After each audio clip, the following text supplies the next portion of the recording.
de 100 participantes que ainda permanecem ainda na sala, não é isso? Agora eu estou com a apresentação cheia, eu não estou visualizando, Carlene. É isso, Carlene? 109 participantes. Pronto. Mas tem um público maior que eu sei de ontem que me informaram que o HGV, né? Boa parte dos profissionais estão lá no auditório, então tem bem mais do que esse quantitativo aqui que está aparecendo pelos linkados, né? Dando bom dia a todos, houve realmente um imprevisto comigo no início da apresentação, mas as colegas brilhantemente deram a condução dessa webinar. Não adentrando exatamente na temática que foi proposta agora, só queria complementar para os colegas a fala também da Roberta e das demais técnicos que estavam aqui acompanhando. O protocolo de Londres, na realidade, ele não é um protocolo da Anvisa, tá? Ele está dentro do caderno da Anvisa, mas é uma das ferramentas que são orientadas para que os serviços utilizem. É uma ferramenta que veio da Escola de Psicologia de Londres, né? Desde o ano de 2000, em que ela, como a própria equipe do Natan referiu, ela realmente é muito robusta, porque ela foca muito na questão de prevenção dos erros durante a prestação de cuidados. Então, ele vai desde verificar o incidente, como notificar, acionar o procedimento de investigação, recomendações de planos de ação, coleta e organização de dados. E ele não é um instrumento que a gente possa dizer comparar ou dizer se um é melhor do que o outro. Porque por mais robusto que a ferramenta de protocolo de Londres ele ela não, por si só, ela não substitui, ou você tem que acrescer outras ferramentas que, a depender do evento encontrado, da gravidade, você precise de implementar mais a investigação, a análise da causa raiz do problema em si detectado, tá bom? É só para fazer mais esse adentro, para a gente poder também entrar com a qualidade e segurança do paciente, tá? Então, essa foi uma apresentação levada também, bem recente para o Serviço de Saúde, que nós fizemos a capacitação nessas mesmas temáticas das webinars, que estamos promovendo ao longo dessas semanas, né? E o tema que ficou para mim, mais uma vez, foi qualidade e segurança do paciente. E aí eu pensei, eita, o que é que eu posso trazer um pouco de diferente do que tanto eu já falo com vocês, seja em grupos, seja aqui pessoalmente, né, em eventos que a gente tem sido convidado. O que falar realmente de qualidade e segurança do paciente? Então, assim, a gente pensou de trazer uma certa contextualização da temática, de quando iniciou, porque sempre temos novos participantes, né? Profissionais na área, e que, por vezes, a gente ainda fica meio surpreso de não terem tanto conhecimento. Mas a surpresa, ela passa quando a gente pensa que há muito ainda de se trabalhar a segurança do paciente no país como um todo, né? Aqui no Brasil. Porque a gente precisa implementar nas nossas grades curriculares da categoria da saúde a qualidade e segurança do paciente, para que os estudantes vão se familiarizando com as terminologias. Alguma coisa? Querem perguntar? Celane está falando? Glória te ligou? Por favor, Celane, vamos desligar o de 12h30, microfone. uma hora está aqui. Celane está com o microfone ligado. Pronto. Então, só concluindo o meu pensamento, que a gente precisa, sim, sempre estar falando. Ontem mesmo, no evento, eu disse, por que está sempre falando? Basicamente, muitos, né, quando a gente chama para capacitação, vamos falar novamente sobre isso, novamente sobre segurança do paciente. Será que a gente sabe? Sabe, por vezes, a teoria, mas a prática, né, A prática constante de melhorias é que essa é difícil, gerenciar os riscos dentro dos serviços. Então, foi pensando nisso que a apresentação ela foi um pouco reformulada para trazer esses contextos aqui também para vocês, tá? E não passou. Acho que é a internet.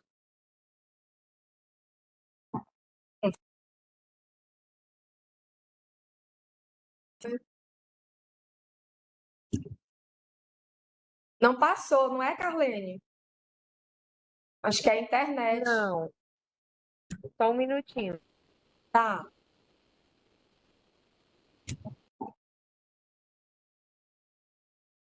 Tô apertando, mas não foi, não vai não. O que foi? Pronto. Essa foi uma das modificações que eu fiz, né? Até fazendo menção ao nosso setembro laranja, que a gente pode dizer, né? Aqui, a imagem que eu trouxe aqui para vocês pode ser qualquer um de nós, profissionais da saúde, e que em vários momentos a gente se pega diante de diversas situações, de falhas nossas, dos colegas, e como trabalhar com elas. Quando a gente consegue identificar esses danos, né? Então, aqui é só uma alusão ao nosso Setembro Laranja, porque esse mês a gente comemora, mais especificamente, dia 17, o Dia Mundial da Segurança do Paciente, né? E os estudos mais atuais falam que falar de segurança do paciente é uma urgência, quer dizer, é uma emergência, a emergência de saúde pública e que todo o mundo precisa falar numa mesma voz. Conscientização, que somos seres humanos, que erramos, mas precisamos, e existem meios de fazer com que a gente evite esse dano aos pacientes, né? Então, aqui é só uma conscientização em uma alusão ao nosso mês de setembro, né? Segurança do paciente. Então, vou usar aqui uma frase meio que clichê de Cristóteles, né? Que nós somos o que fazemos repetidamente. Portanto, excelência não é um ato, mas um hábito, né? E aqui eu trazendo para vocês que a nossa missão, quanto vigilância sanitária, mais uma vez está convocando continuamente para a gente falar sobre esses assuntos, e outros assuntos, né? Porque a nossa missão, quanto vigilância sanitária, é ajudar cada um de vocês a se adaptarem às diversas mudanças que estão ocorrendo continuamente, né? Para que a gente possa promover, vocês, no caso, promovam um ambiente de maior segurança para os pacientes, seus usuários, né? Ou clientes. A terminologia utilizada, né, não vai fazer diferença. Mas o serviço de saúde, ele só existe porque ele precisa executar sua função maior de dar qualidade e assistência aos pacientes, né? Todos aqueles que adentrarem, familiares, né? Então, a gente precisa trazer, primariamente, o pilar, né? Que é a segurança do paciente, de onde surgiu, tão comumente já batida. Aqui é uma ilustração da capinha do livro, do relatório Errar é Humano, né, do Instituto de Medicina dos Estados Unidos, que lá em 99, não que isso antes desse ano não existissem estudos, né, dados que comprovavam que a gente errava, né, a gente erra, né, o título por si só, Errar é Humano, já impacta, né? E mais impactantes são os dados que ele trouxe à tona para toda a sociedade, no caso lá dos Estados Unidos, e que desencadeou uma série de ações. Estão pedindo para fazer a solicitação da anotação do conteúdo. Aprova ou recusa? Não sei, é a primeira vez que aparece aqui para mim. Alguém pode orientar? Carlene, Rogério? Oi, Romênia. É porque está aparecendo para mim, Carlene, aqui solicitação para anotação. Aí eu não sei se aprova, se ocorre algum problema aqui na apresentação. Tá, só um minutinho. Tá? No momento, para a gente não perder mais tempo, depois, se for orientado É, que aprove, aí você solicita de novo, tá, tá. Luciara? Eu vou aqui recusar para dar continuidade. Enfim, apareceu uma mensagem de anotação. Eu recusei de imediato, mas não sei se poderia, né? Aí, ó, pediu de novo, apareceu.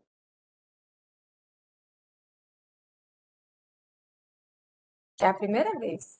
Recusar. Aí você Recusar. avisa que vai ser disponibilizado o material no site Tá e a certo. gravação no nosso canal do YouTube. Foi criado.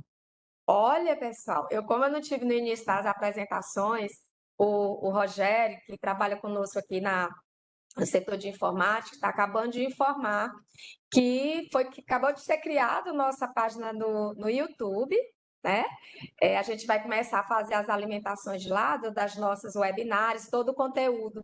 Então, caso queiram fazer alguma anotação, né, alguma remessão contra as apresentações, tudo vai estar lá posteriormente à finalização da webinar, tá bom? Então, seguindo com esse histórico, né, de onde tudo se partiu, e de lá foram desenvolvendo essas ações, né? Cada vez mais conseguindo maior apoio, maior engajamento de líderes, de alta liderança mundial, fazendo com que culminasse, né, pela Organização Mundial da Saúde, que é a detentora de todas as ações, é a disparadora de todas as ações a nível mundial, né? É ela que determina anualmente o nosso tema abordado, e que esse ano nada mais do que evidente colocar que os nossos pacientes tenham voz e vez durante o seu atendimento, que nós nos aproximemos cada vez mais dos pacientes, dos seus familiares, porque é comprovado cientificamente pelos estudos que é minimizado, sim, os riscos, os danos e melhora a qualidade do atendimento a esse paciente, né? Então, dando continuidade aqui, aí, a internet não está me ajudando muito. Sim, posso falar, eu estou na apresentação, só um instantinho. E não passou. Eita, não vai me ajudar. Amélia, é só tu clicar na palestra e aí Sim. ela vai dar, ela vai selecionar e vai dar. Pronto. Pois vamos lá. Então, isso aqui é só uma recapitulação rápida para vocês. Eu vou botar aqui a telinha para o outro lado para vocês verem. Que em 99, o relatório disparou os dados alarmantes de mais de 98 mil americanos morriam anualmente lá nos Estados Unidos, né? E se a gente pensar que os Estados Unidos é a maior potência mundial de todos os aspectos, né? Então, a gente pensa da saúde, de equipamentos, de infraestrutura, de profissionais, e mesmo assim acontecem esses óbitos que são evitáveis, né? Então, de lá para cá, muita coisa tem andado, né? Em 2004, a Organização Mundial da Saúde lança uma aliança mundial de fortalecimento dessas ações. 2 anos seguidos foram colocadas as nossas 6 metas internacionais, os nossos famosos protocolos, né? Os 6 protocolos: higienização de mãos, né? Comunicação efetiva, uso seguro de medicamentos, o risco de queda, lesão por pressão, né? Enfim, de lá para cá, a gente tem trabalhado com os segmentos, né, da saúde para a elaboração e implementação desses protocolos. E aí foi em 2007 com novas ações, com o objetivo de salvar mais de 5 milhões de vidas, né? Toda vida importa.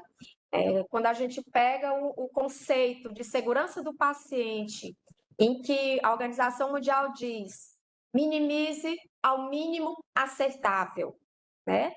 Tenhamos os óbitos mínimos aceitáveis. Quanto, na realidade, é aceitável uma pessoa morrer por causas evitáveis? Nenhuma, né? Nenhuma. Então, é o que a gente tenta continuamente, né, conscientizar os profissionais para sempre estarem falando sobre a temática, se capacitando, buscando informações, normatizando, padronizando os seus processos de trabalho para que não ocorram essas distorções e ocasione essas falhas. Enfim, vem em 2013, chegou ao Brasil através do nosso Programa Nacional de Segurança do Paciente, por meio do Ministério da Saúde, e logo em seguida, 2 meses depois, a Anvisa institui a RDC 36 de 2013, onde ela determina quais são as ações que os núcleos de segurança do paciente, né, tanto de rede hospitalar quanto dos outros segmentos de saúde, devem fazer sobre segurança do paciente. E também temos mais 2 portarias que instituíram os protocolos a nível nacional. E aqui a gente pula aqui para 2021, a Organização Mundial da Saúde divulga mais um plano de ação mundial pela segurança do paciente, que ele tem uma década para a gente trabalhar. A gente pensa, 10 anos. 10 anos, ó, já estamos chegando em 2024, praticamente, né? Então, há muita coisa para ser feita, muitas ações que precisam ultrapassar muitos muros que ainda são construídos, né? As barreiras que a gente precisa, que a gente enfrenta diariamente quando a gente vem à tona a segurança do paciente, tá? E um desses, é por isso que à tona esse mês, né, esse ano foi identificado que das principais barreiras que a gente tem encontrado é quando a gente não se comunica eficazmente com o familiar, com o paciente, né? E aí ocasiona uma série de outros problemas quanto ao cuidado. E aí, pulando aqui, trazendo só para a gente repensar mais um pouco, por que é que realmente é crucial a gente falar sobre segurança do paciente na nossa organização? Aqueles que já trabalham, isso aqui vem como uma lâmpada aqui, vem a luzinha, logo se acende. Aqueles que ainda não têm consciência em si, né, a fala que a gente tem hoje é para que até o final da apresentação, essa luzinha ela comece a se acender e possam acender outras mais pela segurança do paciente, né? E ele é crucial por quê? No estudo suplementar ainda de 2017, mesmo estando há 6 anos, ainda traz um estudo bem alarmante, um dado, né? Que a cada 3 minutos, Aqui tá 2 na de aula. nós brasileiros morrem por falhas na assistência. Quem seriam esses 2 brasileiros que estariam morrendo agora? São 10 e 1, ou 11 e 1, né?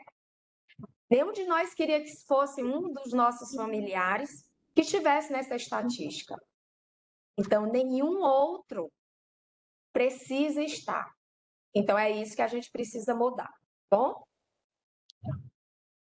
Então, só frisando para vocês que o pilar fundamental é que cada vez mais esses dados, eles estarrecem a gente, porque a gente tem entrado cada vez mais no universo tecnológico que vem mudando completamente, quase que diariamente, a maneira que a gente se relaciona com os serviços de saúde, a maneira como profissionais estão se relacionando entre si, gestores, né? E assim por conseguinte. E isso, né, essa entrada cada vez mais tecnológica e essa mudança nessa maneira de como a gente se relaciona, faz com que a gente repense que em cada atendimento existe um risco. Que os serviços de brasileiros que nós temos hoje, na atualidade, se não mudou, né, eu não busquei, aqui é um dado ainda de 2020, 6.400 hospitais aqui no Brasil, precisam ter em mente a preocupação diária e constante com a segurança do paciente. Isso quando a gente está falando de rede hospitalar. E eu tenho dado a entrada junto com vocês, que a gente sabe que tem colegas que têm a atenção primária também como fonte de trabalho. Então, a gente precisa falar que a segurança do paciente precisa ser falada na atenção primária. né? Porque nós temos 44 mil unidades mantidas pelo SUS e são, se não for 3, 4, 5 vezes, nem sei precisar quantas vezes mais pacientes são atendidos, estão expostos aos inúmeros riscos. Talvez a gente pense não com a complexidade, com o tamanho e gravidade que se tem no hospital, mas a depender do que seja realizado lá, tem potencial de dano sim, e letal, muitas vezes, principalmente quando a gente fala quanto ao uso seguro de medicamentos, né? E a gente precisa pensar nessas vantagens que são estratégicas de falar de segurança do paciente, da gente se padronizar, se capacitar constantemente, porque esses riscos, eles vão sendo reduzidos cada vez mais ao menor nível possível, né? E fazendo com que a gente tenha ambientes de trabalho seguros e tranquilidade na organização e nossos processos de trabalho. E aí, refletindo novamente, falar de segurança do paciente, pessoal, é intrínseco, é falar com erro, né? Como eu já no início da apresentação e aquele relatório foi o clímax de tudo, disparador de todas as ações até hoje, é que a gente precisa aprender com os erros, né? Como foi falado, o ser humano, ele é falho. E aí, por isso, a gente precisa pensar, será que o cuidado que eu estou prestando dentro do meu serviço ao meu paciente, o paciente que eu já atendi hoje, ou que eu vou atender daqui a pouco, estou trazendo conforto, bem-estar, ou ao contrário disso, eu estou levando danos desnecessários? Esse pensamento, pessoal, eu não estou induzindo, nem estou referindo que nós saímos de nossas casas, eu já tive na assistência antes, eu saía da minha casa para o serviço, pensando em dar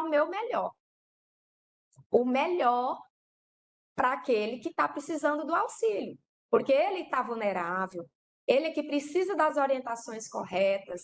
O nome paciente traz muito, traz a remessão de ser uma pessoa que só recebe, passivo. E não é, a gente está querendo desmistificar isso. É que ele tem que ser ativo durante o seu atendimento, o seu cuidado. Ele tem que perguntar, ele tem que questionar, ele tem que nos avaliar, porque ele está ajudando a si e a nós durante a prestação do cuidado, evitando que a gente erre, né? Com tantas atribulações que a gente tem constantemente. E aqui eu trago, principalmente, a nossa equipe de enfermagem, que é o maior grupo de trabalho dentro dos serviços de saúde, somos nós, auxiliares, técnicos e enfermeiros, né? Então, a gente precisa deixar que o paciente e o familiar esteja mais próximo da gente para que esses danos, né? E que a gente possa ouvi-lo fazendo com que, na medida do possível, a gente possa trazer o conforto e o bem-estar que ele merece e ele tem direito, pessoal. Aí, se a gente fosse entrar nessa outra instância aí, a gente ia falar mais horas, porque segurança do paciente é um direito, a qualidade da assistência à saúde, ela está lá na Carta Magna dos Direitos dos Seres Humanos. Só por sermos seres humanos, a gente já tem o direito. Mesmo que a gente não tenha no Brasil ainda nenhuma lei instituída propriamente dita que fale explicitamente sobre os direitos dos pacientes quanto à segurança do paciente, essa Carta Magna ela deve ser utilizada e ela provavelmente, quando a lei vier, ela vai ser o marco quanto a isso, né? É só fazendo um adendo aqui com vocês. E não passou. E aí? Somos pessoas que cuidam de outras pessoas.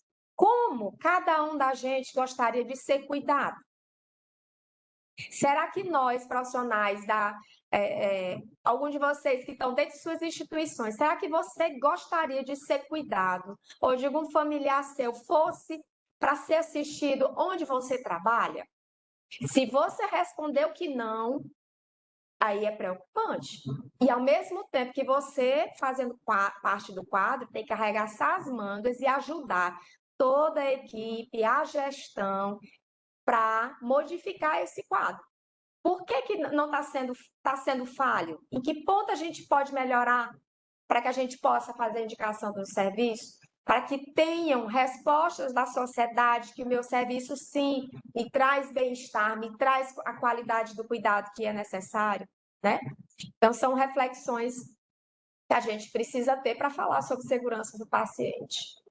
Ah, eu pulei aqui, a internet está meio lenta, e aí, na minha ânsia de passar, passou o dado aqui, que ele é um dado já comumente, qualquer um que for pesquisar, 1 em cada 10 pacientes, não voltou ainda, acho que vocês não estão visualizando, 1 em cada 10 pacientes que adentrem qualquer tipo de serviço de saúde, vai sair com ele com algum dano.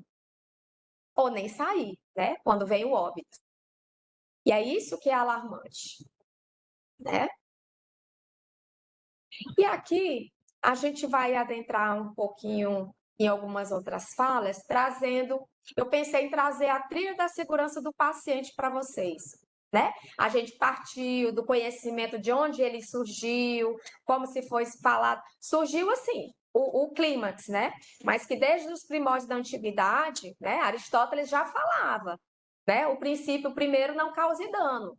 Todos nós profissionais de saúde, quando a gente está na nossa formação, quando se forma, mais propriamente dito, a gente faz um juramento, né?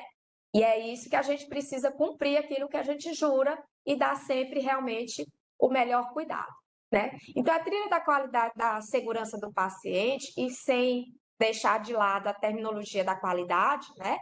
Porque a segurança do paciente é uma dos princípios da qualidade, é a prática do cuidado seguro. Como eu disse, relatei anteriormente para vocês, é um direito natural de nós seres humanos, né? E por direito natural entende-se aquele que é comum a todos, pelo simples fato da gente ser um ser humano, né? Aí eu aqui só retratando aqui para vocês a Carta dos Direitos dos Usuários da Saúde, né? Que é uma portaria do Conselho Nacional de Saúde, a de 1820. Ela foi estabelecida no dia 13 de agosto de 2009. Ela não tem força de lei, como eu já falei para vocês, mas ela precisa ser celebrada como esse marco inicial do reconhecimento. Porque lá no artigo 4º, inciso 3º dessa portaria, ela fala justamente sobre a qualidade e a segurança dos pacientes nas instituições, tá? E a gente precisa falar de princípios básicos da cidadania, que vocês vão ver que tem tudo tão correlacionados com a segurança do paciente. A gente precisa ter um acesso ordenado, que seja de forma organizada aos nossos serviços de saúde, tratar adequadamente, efetivamente para os problemas. Lembra que é um dos princípios do SUS, né? Atendimento que respeite a sua pessoa, os direitos, os valores, né? Fazer com que a gente tenha o comprometimento dos gestores de saúde para que os princípios anteriores que a gente retratou sejam realmente cumpridos e que também a gente não pode deixar de lado a parte da responsabilidade com os cidadãos, né? Do paciente e dos familiares, porque eles também têm responsabilidades. Para que o tratamento aconteça de forma adequada, eles precisam também de uma forma a gente conseguir se comunicar com eles, né? Eles demonstrarem toda a clínica deles, o passo a passo anterior, que pode muito ser modificado no quadro posterior, né? E só trazendo aqui para vocês, relembrando que os princípios do nosso exercício profissional na área da saúde, né? Todos nós, profissionais da saúde, temos nosso código de ética e que cada profissão é regulado pelo seu conselho. E ele já diz que nós devemos ressaltar o respeito aos direitos humanos, seja ele quando a gente faz as pesquisas científicas e seja nas relações também cotidianas. Isso é no nosso dia a dia nos serviços de saúde, que faz com que a gente remeta essa abordagem da segurança do paciente, tá? Com o intuito de não causar dano. Só pulando mais rápido a trilha, frisando que o profissional, ele não é isento de cometer erros, né? Como eu já disse para vocês, pela questão de errar é humano. E esse erro, ele precisa ser analisado na perspectiva da pessoa e assim também como do sistema. Onde, quando a gente analisa o erro, A gente não foca na pessoa, porque se a gente fizer dessa forma, a gente vai estar levando a culpabilização. É diferente de erro, de omissão e negligência, tá, pessoal? Quando você normatiza os seus processos, você treina, você tem documentos que instituem como a sua instituição e os seus profissionais devem seguir em todas as suas atividades. Eu estou dizendo como fazer, a periodicidade de como fazer, né? Quando eu faço minha capacitação, meu programa de educação permanente, de acordo com os meus setores que eu tenho dentro do meu serviço, anualmente é para frisar aquilo que ele precisa ser seguido. Quando aquilo não é seguido, aí sim, aí já isso já passa a ser a questão de negligência de outras esferas, que não a culpabilização que a gente está trabalhando aqui, tá bom? E esclarecendo que o foco no sistema é quando a gente precisa analisar as condições de trabalho dos profissionais, né? E para que isso construa as barreiras para evitar os erros e amenizar os efeitos. Aqui eu estou lembrando que o protocolo de Londres, ele investiga isso, né? Essas condições, esses erros, para que sejam amenizados, né? Que a gente estava falando ali na fala com a Roberta, que é uma das ferramentas de quando a gente detecta um incidente, né? E de acordo com sua gravidade também, o protocolo ele vai dizendo como você deve seguir o passo a passo e a partir daí você detectar que foi que ocasionou, quais foram os conjuntos de fatores que ocasionaram aquele dano, né? Ou aquele erro, ou quase erro também que pode ser aplicado. E aqui é só falando, frisando com vocês, que existem esses riscos que estão inerentes aos processos assistenciais. Vocês, mais do que eu que está aí no dia a dia, estou um tempo fora da parte da assistência, então mais vocês entendem que esses riscos inerentes que eu estou falando, em qualquer processo assistencial ele pode vir, né? E isso está intrínseco também dentro dos sistemas, do funcionamento das instituições e serviços de saúde, porque a complexidade dos cuidados e as condições clínicas comportam esses riscos subjacentes, né? Assim como os processos de trabalho. E com isso, frisando aqui de vocês, que é uma constante, uma fala nossa, né? Qual o seu plano de ação de melhorias? Né? E com base em tudo isso que a gente tem falando, a gente só frisa isso para vocês. Plano de ação de melhorias, elas são contínuas e devem envolver todos os colaboradores. Por vezes a gente fecha os campos de atuação só com as altas lideranças e aqueles que estão na ponta não sabem do que foi feito. Qual foi as condutas tomadas? Como é que eu estive esse mês dentro da minha instituição? O que é que ocorreu? O que é que a gente precisa implementar mais? Né? Às vezes não é tão explícito para vocês que estão na ponta, mas quando o serviço chama, vamos falar de novo sobre higienização de mãos, vamos falar de novo sobre protocolo de lesão por pressão. Por vezes, nessa entrelinha, está descrito no monitoramento dos indicadores desses processos de trabalho, que ainda está ocorrendo falhas. A gente precisa falar de novo, precisa dizer como é que deve ser feito o passo a passo de tal ação. Né? Só frisando isso. E finalizando aqui, frisando com vocês que nós, profissionais da saúde, devemos sempre aprender e a desenvolver todas as nossas competências que são necessárias para a segurança do paciente. Aqui, eu trago para vocês que está frisado, das que mais importante aqui é organizar as ações, né? Como eu falei com vocês, dos estudantes. Então, temos serviços aqui que estão com residência, residência médica, de outras categorias dentro do seu serviço, e que a gente precisa falar. Ontem eu escutei um relato com a equipe de residentes, e que se eles só tomaram conhecimento da segurança do paciente, da questão dos protocolos, de se falar, de se trabalhar com qualidade e segurança, depois de formados, depois de que passaram dentro de um serviço que tem uma cultura de segurança já instituída e que está disseminando isso. Então, a gente precisa cada vez mais fazer mais ações com os estudantes, com os profissionais da saúde, e especialmente quando a gente fala da implantação do Programa Nacional de Segurança do Paciente, né?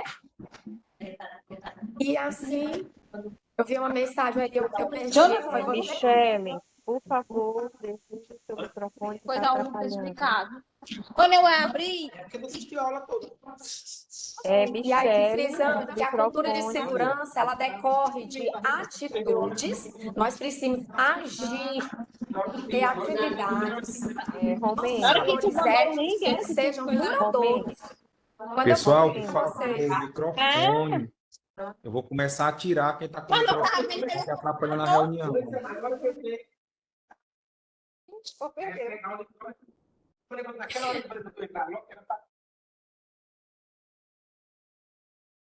bom, quando eu estava falando para vocês, relembrando de quando nós fizemos nossos juramentos, né, os valores éticos de cada profissional, né, que nos regulamenta, ao longo do tempo, dos nossos trabalhos, a gente vai meio que esquecendo. Então, a gente tem que fazer com que esses princípios éticos, né, a segurança, a atitude, ela seja de forma duradoura, para que a gente possa entregar a toda a sociedade, ao nosso paciente, né, a entrega segura do atendimento, tá? Competências para a segurança. Aqui eu trago dentro da trilha que a gente precisa contribuir para a cultura de segurança, né? Trabalhar em equipe, comunicar-se de modo eficiente. Eita, protocolo, até nós mesmos aqui internamente nós já falamos que o protocolo de comunicação efetiva é um dos mais difíceis de serem trabalhados, né? Mais difíceis realmente. Por uma série de outros fatores que a comunicação, cada um tem uma forma de se falar, e quando eu não padronizo, vai ficando as brechas e possivelmente os danos, né? Como a gente vem falando. Então, competência para a segurança, além de comunicar-se de modo eficiente com todos, aqui eu chamo entre nós profissionais, entre as demais instituições e serviços, assim como os pacientes e familiares, tá? E sempre gerenciando riscos de segurança. É uma terminologia muito difícil e fica na mente de muitos de vocês o que é gerenciar riscos, né? Aqui eu trago só um pincelamento, porque também não é objetivo da webinar, aqui nesse momento, da gente falar, adentrar sobre gerenciamento de risco. Mas ele é de suma importância, porque a partir dele é que a gente vai identificar as circunstâncias que colocam os nossos usuários em risco. E, para isso, agir preventivamente e de forma também a controlá-los, né? Otimizando os fatores humanos e os ambientais. Quanto a esse ponto, a gente tem que identificar do como e por que agimos de determinada maneira dentro dos nossos serviços. A exemplo, eu trago aqui, já aproveitando a presença aqui que a Lucimar está na sala aqui comigo, só ouvindo, atenta, é a questão da higienização de mãos. Por que é que continuamente a gente faz campanhas, né? Fazemos uma série... Quantas campanhas vocês não fazem belíssimas quanto à higienização de mãos? Vamos lá, será que todo mundo sabe das formas mais variadas e interativas? Você dá uma semana, você começa a perceber que um ou outro deixa de fazer como há uma semana atrás já estava tudo fresco, né? Então, por que determinadas vezes os profissionais não higienizam as mãos? Será que é sobrecarga? Será que é porque não tem insumos o suficiente, né? Os dispensadores em pontos estratégicos realmente da assistência que facilitem, né? Oportunizem aos profissionais a fazer a higienização de mãos, né? É mais uma coisa a se pensar. E como eu acredito que a Lucimar possa ter pincelado em alguma das falas dela, higienização de mãos, pessoal, é o mais básico e mais importante que a gente tem que fazer dentro dos nossos serviços, lavar as mãos. Dentro dos serviços em casa, E que a pandemia trouxe isso mais evidente. Mas tem colegas que já têm esquecido disso.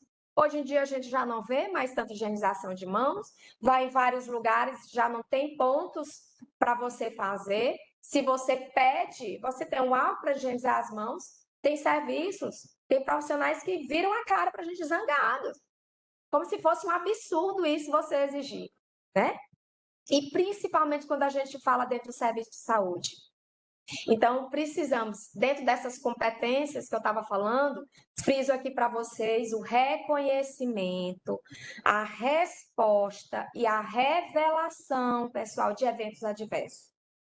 A Roberta, eu também não pude acompanhar boa parte da fala dela sobre o Notivisa.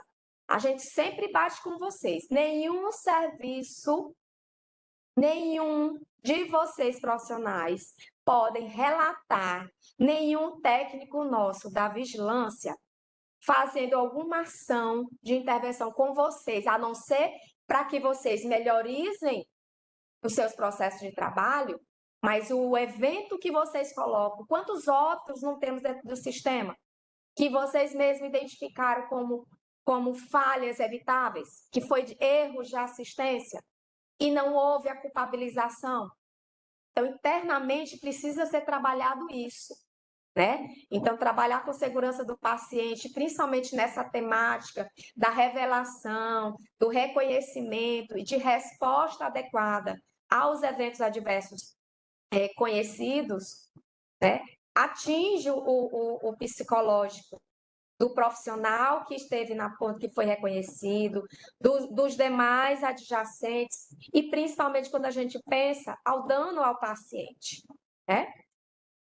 E aqui não podia deixar de oportunizar, né, a importância do Programa Nacional de Segurança do Paciente. E quando eu falo de Programa Nacional de Segurança do Paciente, eu estou cobrando também para que vocês monitorem os seus programas internos de segurança do paciente, seus planos, né, no caso, não é programa, o plano, né?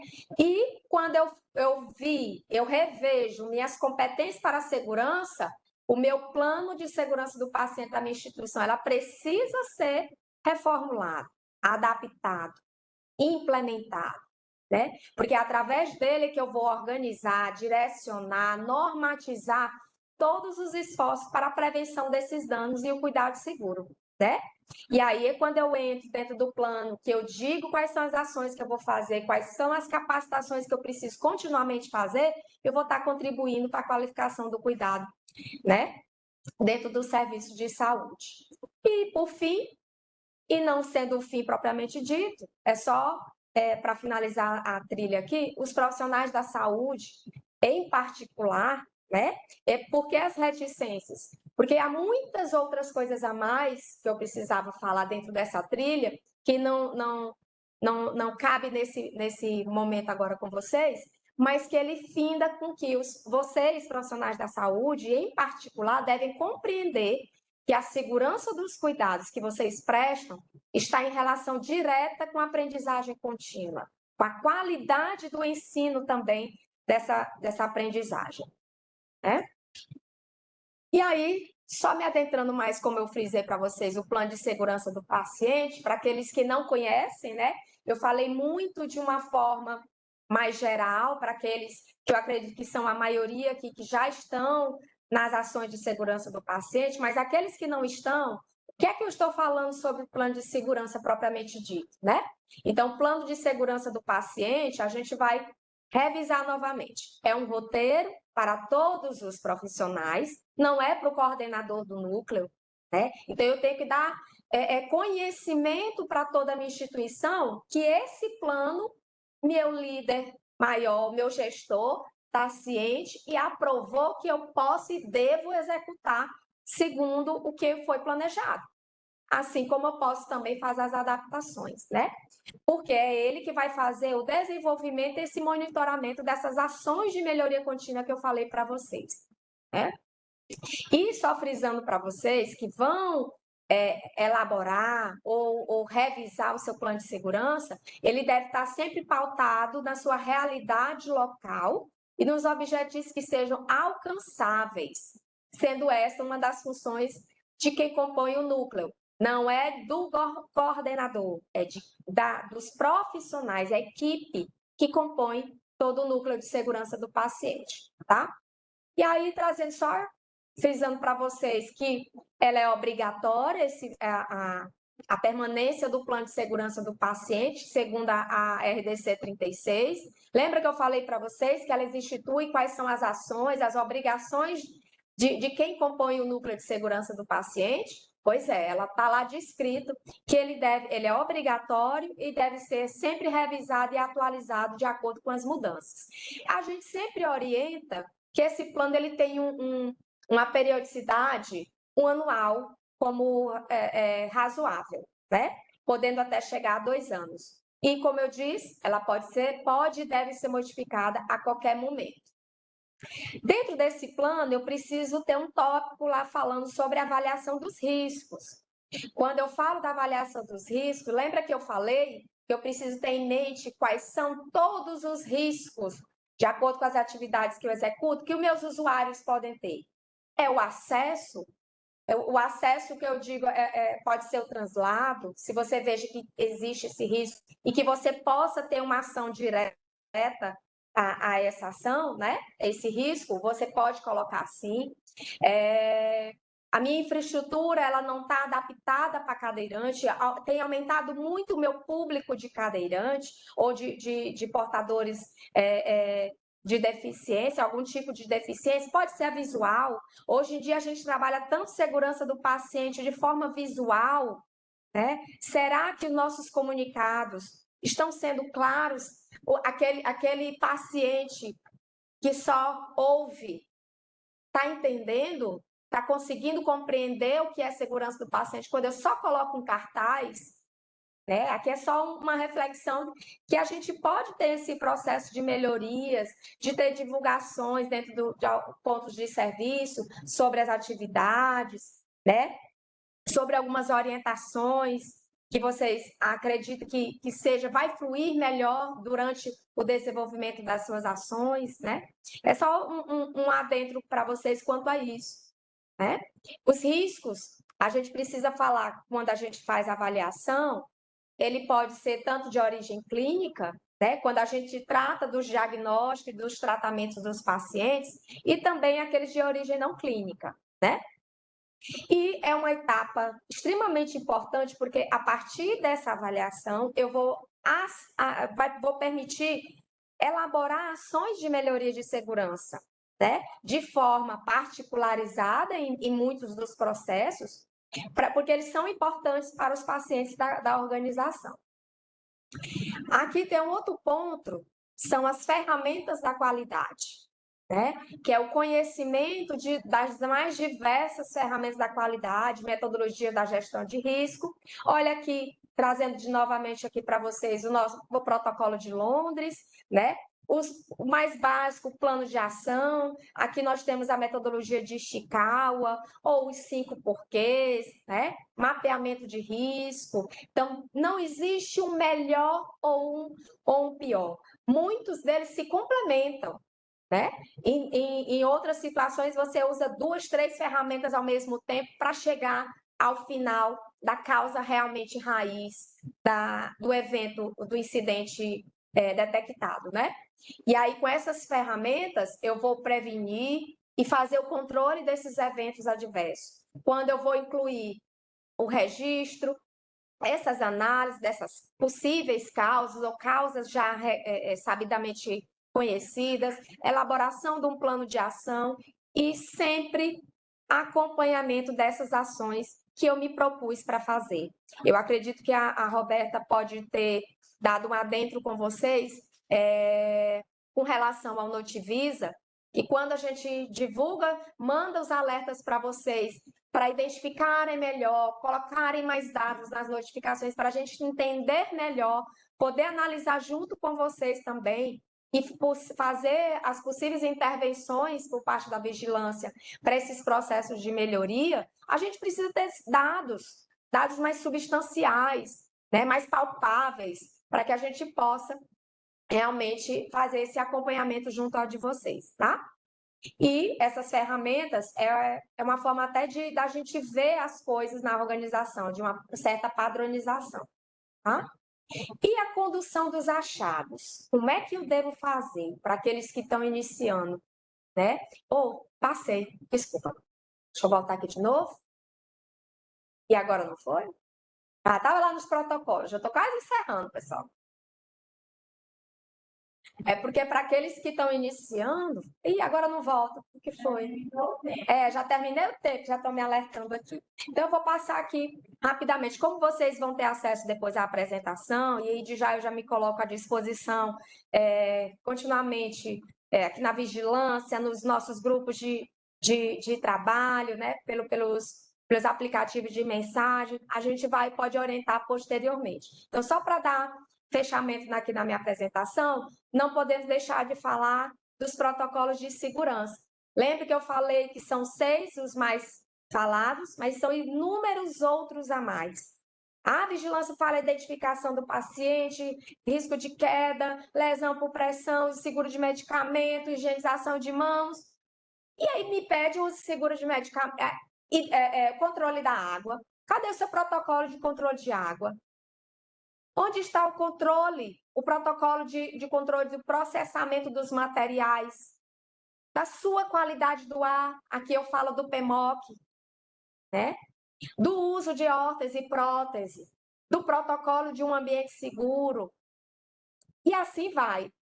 São inúmeros. Então, são protocolos que são instituídos para que vocês possam trabalhar padronizados, de forma harmônica, e que isso institui as barreiras para que vocês não venham a falhar durante os seus processos. E, mais uma vez, só frisando novamente, a questão capacitação. Dentro do plano de segurança do paciente, vocês devem frisar e primar por uma capacitação, um plano mais robusto de capacitação. Capacitação onde você possa deixar registros mais fidedignos de suas ações, das deliberações que, por vezes, dentro de uma capacitação, vocês podem também instituir, não somente jogar informação, mas eu vou estar capacitando, jogando a informação e pactuar novas metas também, por vezes isso pode acontecer. Então, essas matrizes de capacitação, elas vão apoiar a implantação do plano e o monitoramento necessário dessas ações, tá? Aqui, novamente, só a questão de monitoramento. Então, se eu tenho um plano de capacitação, eu tenho avaliação de riscos, eu preciso ver como eu estou. E para ver como eu estou, eu preciso instituir indicadores. Dos mais diversos dos protocolos de segurança, os básicos de segurança do paciente, os 6, todos eles já vêm com indicadores. Dentro dos cadernos que orientam, da série de segurança do paciente da Anvisa, tem indicadores básicos que vocês podem até implementar outros a mais, mas contanto que eles não sejam indicadores que vocês só engavetem, né? Que esteja só para mostrar e só números e de lá não saiam mais não ação, né? Então, aqui é só frisando para vocês que esses indicadores, eles precisam ter ações planejadas e que eu preciso identificar qual é o número de eventos, que tipo de eventos, de incidentes ocorrem na minha instituição, para que eu indique as mudanças que devem ser feitas, para fazer a medição desses resultados, a avaliação dos planos, e frisando aqui que essas documentações precisam estar sempre registradas, tá? Aqui, só para finalizar, é um resumo do que deve conter o plano de segurança do paciente. Então, o documento ele precisa vir com o objetivo do documento, com campos ou áreas de aplicação que você deva utilizá-lo, a indicação do plano, quais são as competências e fluxos que devem ser normatizados, período de revisão e ter que ter um campo que possa descrever o plano, a revisão, quem foi que aprovou, quando foi que aprovou, quando foi elaborado e quando ele também vai ser revisado o período de validade desses documentos, tá bom? e com isso vamos findando os nossos conteúdos, né? Na certeza, eu tenho certeza aí que ao menos eu consegui acender aquela luzinha, aquela lâmpada lá no início da apresentação, que muitos podem até ter revivado mais essa luz, né? Uma esperança maior. De se falar de segurança do paciente, ela não é fácil. A gente está falando aqui muito teoria, mas teoria tem que ser aplicada na prática também, né? Porque falar de erros, de culpabilização, de exposição profissional, exposição do profissional em mídia, na sociedade, isso é muito difícil. Então, só nós todos juntos é que podemos mudar essa realidade, né? Então, a gente fica aqui com a certeza que cada um de vocês, né? Eu, particularmente, que estou aqui com vocês agora, eu acredito na pessoa, você aí do outro lado que está me ouvindo, e se dispôs a até ficar passando do nosso horário, que você vai se tornar cada vez melhor com essas orientações que a gente dá continuamente para vocês. E só findando aqui que cada vida importa. E juntos podemos sim seguir com as nossas ações com mais compreensão de toda a problemática, com mais humanização e cuidados mais seguros. Tá? Você pode fazer a diferença. Aí eu estou chamando cada um de vocês para fazer parte dessa mudança. Tá? Aqui só finalizando para vocês, não podia deixar, que vocês não estão sozinhos. Eu coloquei nossa rede de apoio estadual, ela é realmente, porque a vigilância sanitária, ela perpassa do princípio de fiscalização, mas de orientação. Aqui o nosso site, só frisando, todos os nossos comunicados e atualizações lá no menu Segurança do Paciente, o nosso telefone físico aqui e sigam a nossa rede social para ficar mais por dentro, tá bom? Obrigada, pessoal. Aqui, referências do conteúdo abordado para vocês. Pronto.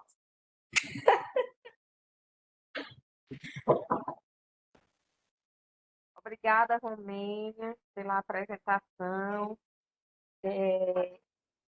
Foi maravilhosa. Tem muitos comentários aqui, o pessoal agradecendo, mandando os parabéns, dizendo para você continuar falando. Deixa eu ver se tem alguma pergunta. Quem puder abrir as câmeras para a gente fazer um print com a carinha de todo mundo, seria interessante. Quem puder.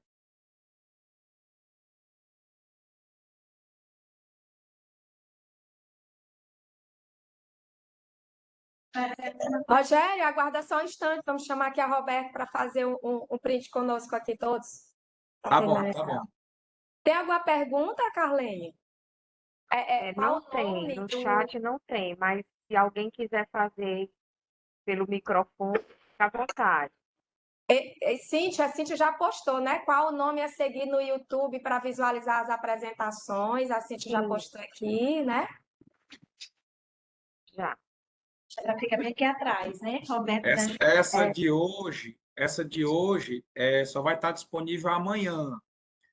Mas lá tem um material muito interessante do Citox, que são duas palestras, uma sobre animais peçonhentos e outra sobre escorpianismo e outra para intoxicação de medicamentos.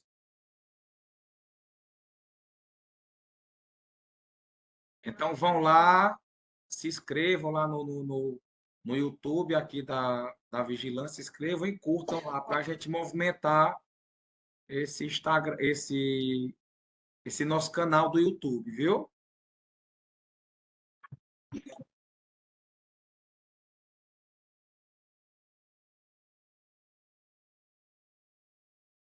Gente, foi Então, vamos abrir as câmeras para... Eu não vi a nós vamos colocar, Custódio. Sorrindo, né? Vamos colocar, tá certo? Pode ficar aí teu áudio? Mais uma foto.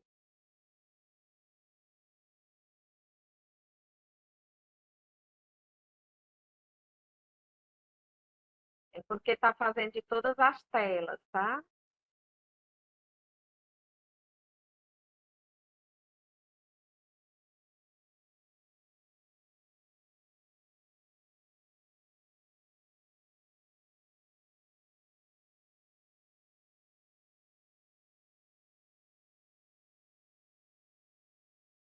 Pronto, gente. Muito obrigada. Alguma pergunta? Ei, Carlene, eu que tenho. Estou vendo algumas salas já se fecharam, mas olha, tem quanta gente que está no mesmo link. Ó, que muito, um grupo grande aqui do HGV. Eu estou vendo a identificação do Coloca novamente o HGV. link do. Carlos André, lá da Visa. Oi, Carlos, obrigada. Mais uma vez me falando de novo, né? Aqui, deixa eu ver. Fiz mais de Galera onde de era o Barras, link? Hospital de Barras. Nós De temos também, Barras. viu, Obrigada, obrigada Romênia? mesmo por vocês. Nós Oi? temos também pessoas de Recife e também de Tocantins. De onde? De Recife? Recife e Tocantins, foi o que falaram no chat. Meu Deus, olha que honra! Eita, obrigada. E é sempre bem-vindo. Conhecimento a gente tem que disseminar mesmo, né? Desculpa, eu queria pedir desculpa por demandar demais do tempo de vocês, pelo horário, né, que a gente passou realmente da programação. Eu geralmente costumo passar, a menina já vê se a Romênia vai passar sempre do horário,